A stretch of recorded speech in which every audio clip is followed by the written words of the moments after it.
Very good morning to you. Welcome to Goodison Park and welcome to the Matchday Live preview in association with Standard Chartered. For the 241st time, a city divided into red and blue today. Everton against Liverpool from 12:30 as the Reds look to come across the park and take the points. With me this morning, a veteran of 19 Merseyside derbies.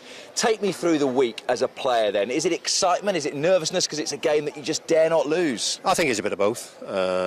Obviously, with both teams having played midweek, I guess the focus wouldn't have been as much on this game as maybe normally. But I remember when I played my first derby, it was a Saturday to Saturday, so you had that whole week of build-up, and usually you'd have 2 or 3 pages in the Echo about the teams in it. But for games like this, it'll be half the Echo would be filled with it, isn't it? So it is a big game, but yeah, the nervousness is there because every time you play a game of football, you run the risk of losing.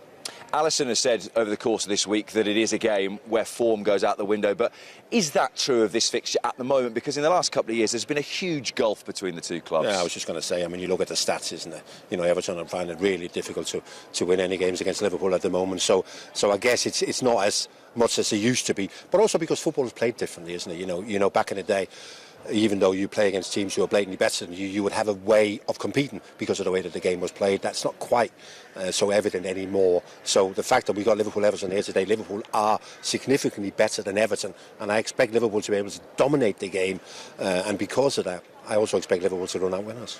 And you would say as well that it has to be a different fixture in terms of the way that Everton approach it. When you reflect back to that game in April at Anfield, I think it's the second most possession a team has had since Opta Stats began, that Liverpool took that day 82% or something. They've got to give it more of a go in front of their own fans. Yeah, they have to. I mean, as disappointing as Everton's season was last season, they did okay here. They won their fair amount of home games. Got them over the line, really. Exactly. Goodison and the atmosphere got them over the line. So I think it's going to be a totally different game. They have to come. And also I think they're quite happy with their transfer window. They've signed players and they can see the reason why they've signed those players, and they become a bit more compact, more difficult to play against. So I think the fans will be up for it. I think the fans come with a feeling that they might be able to get something from this game. You mentioned the fact that there's not much of a turnaround, and it's been a busy week, also a busy week off the pitch. Deadline day business done. Artur Melo arrives on a season-long loan. Did you get a sense, particularly as a midfielder, that Liverpool had to bring in another body? Yeah, I think it almost mirrors what happened a couple of years ago when we had the centre-half crisis and played West Ham and Matip got injured and they had to do something the next day, and this is more or less the same. It's a short-term solution. It's something that won't stand in the way of any plans we have for next summer. It's an experienced player. It's an experienced player that's crying out for an opportunity to play the way he wants to play. And it's interesting as well, isn't it, because it's a bit of a free hit from the club's perspective, because you know, sometimes you look at short term and you're spending 20 million quid, 25 million quid, whereas a loan seems to be pretty helpful for everyone involved. Yeah, I mean, but Liverpool would never fall into the category of being a club who's going to do short-term solutions.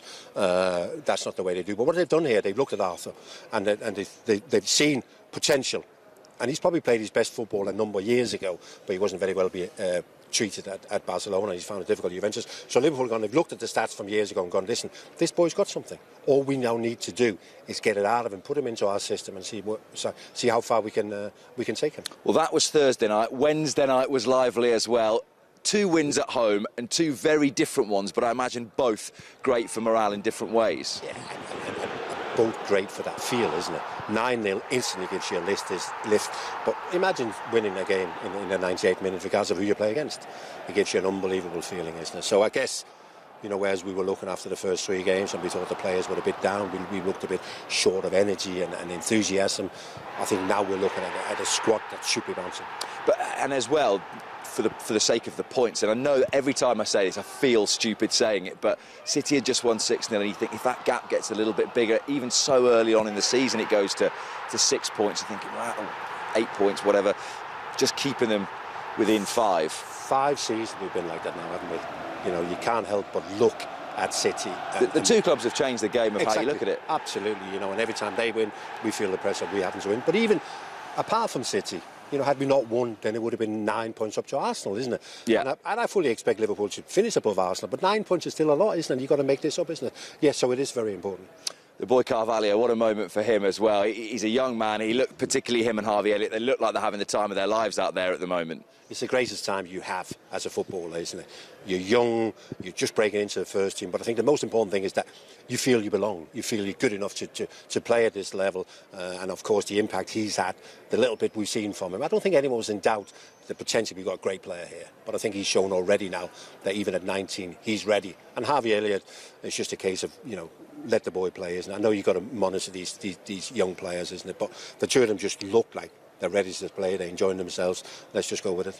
And that is the thing, it's obviously a frustration, and Liverpool of course would love to have someone like Thiago available today, the experience of Oxlade-Chamberlain and Keita, but these boys are saying, right, well, this is the chance. If we're going to play, I'm going to show you how good I am. Well, go with Fabinho and the two youngsters. And that's what you do.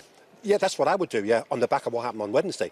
Had you asked me on Tuesday, I might have thought different in it, but because of what happened on Wednesday, I just think this is now the time. And I also think that instantly you put Everton on the back foot, because you're going to play Liverpool midfield who do things different to what you expect. You put James Milner in there, you know exactly what you're going to get, and it's of a high level, isn't it? But you put Fabinho and Elliott in there, there's that unexpected things that they bring because they're youngsters and they don't have an awful lot of experience in these games. So that's what I would do.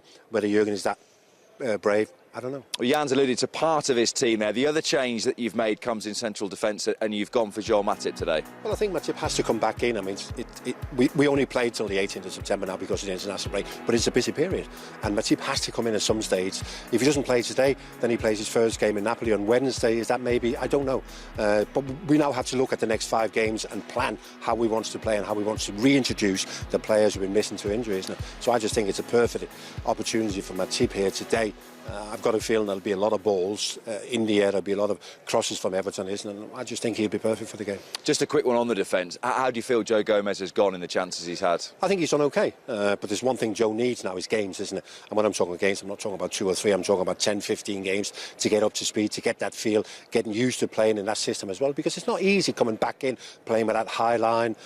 So the only thing that's going to bring him back to the level that he was is playing games.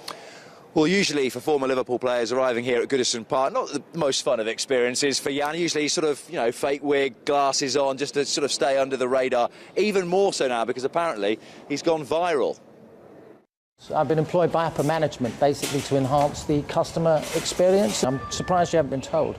We've not. Let me ask the brand manager. All right, fair enough. It was arranged by a chap called Jan Molby. Just if you drop his name. All right, thank you. Your name is being used by Troy Hawke. I'm not sure who Troy Hawke is. Can you shed some light on that for me? Well, I've never met Troy Hawke. No. I've never spoken to Troy Hawke, but I do know who he is.